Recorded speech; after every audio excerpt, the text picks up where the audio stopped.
Assalamu alaikum rahmatullahi wa barakatuhu. My dear student, today I'm gonna discuss about present perfect continuous tense. Let's begin the class.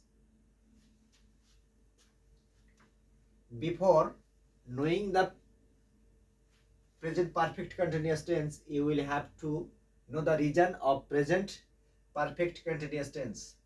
তাহলে present perfect continuous tense নামটা কেন হলো এটা আপনাকে আগে জানতে হবে। তাহলে প্রেজেন্ট মানে বর্তমান, পারফেক্ট মানে শেষ হয়ে গেছে, বর্তমানে শেষ হয়ে গেছে, কন্টিনিউয়াস মানে আবার চলছে, তাহলে প্রেজেন্ট কন্টিনিউয়াস, তাহলে বর্তমানে আবার চলতেছে, এরকম বোঝালে সেটাই হচ্ছে প্রেজেন্ট পারফেক্ট কন্টিনিউয়াস টেন্স।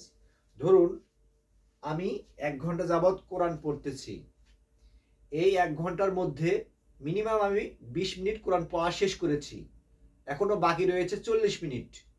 এই 40 মিনিট যে চলছে এটা হচ্ছে কন্টিনিউয়াস, আর 20 মিনিট যে শেষ হয়ে গেছে এটা হলো পারফেক্ট। এই জন্য অর্ধেক শেষ হয়ে গেছে, কম অর্ধেক শেষ হয়ে গেছে, এখনো বেশি অর্ধেক বাকি রয়েছে, তাহলে 20 মিনিট শেষ হয়ে গেছে, এটা পারফেক্ট হয়ে গেছে, আর 40 মিনিট বাকি রয়েছে, এটা কন্টিনিউয়াস। এই জন্য এই টেন্সের নাম দিয়েছে প্রেজেন্ট পারফেক্ট কন্টিনিউয়াস টেন্স। এখন ডেফিনেশনের মাধ্যমে বিষয়টি ক্লিয়ার হওয়া যাক। ক্রিয়ার কাজ অতীতকালে শুরু হয়ে এখনো চলিতেছে এমন বুঝালে এখানে হতো এমন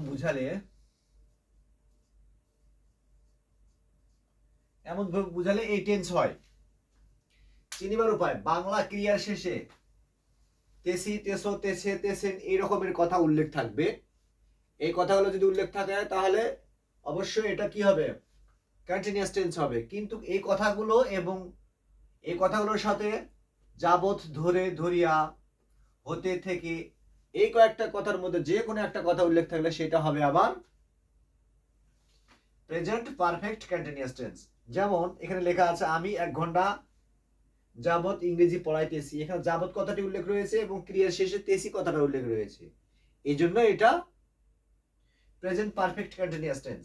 এখানে যদি যাবত কথার উল্লেখ না থাকতো তাহলে এটা কি হতো, প্রেজেন্ট কন্টিনিউয়াস টেন্স হতো। প্রেজেন্ট কন্টিনিউয়াস টেন্সে টাইম উল্লেখ থাকে না, কিন্তু এই টেন্সে টাইম উল্লেখ থাকে।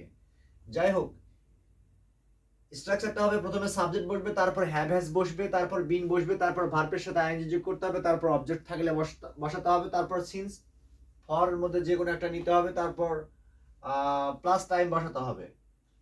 এভাবে subject have has, not, been, verb plus ING object, since for time, have has subject been verb plus ING object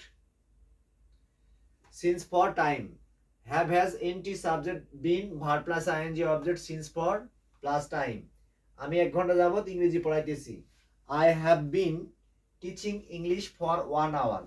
তাহলে এই বাক্যটার মধ্যে আমি 1 ঘন্টা যাবত, এখানে যাবত কথা উল্লেখ রয়েছে এবং তেসি কথাটা উল্লেখ রয়েছে, এই জন্য এটা প্রেজেন্ট পারফেক্ট কন্টিনিউয়াস টেন্স হয়েছে।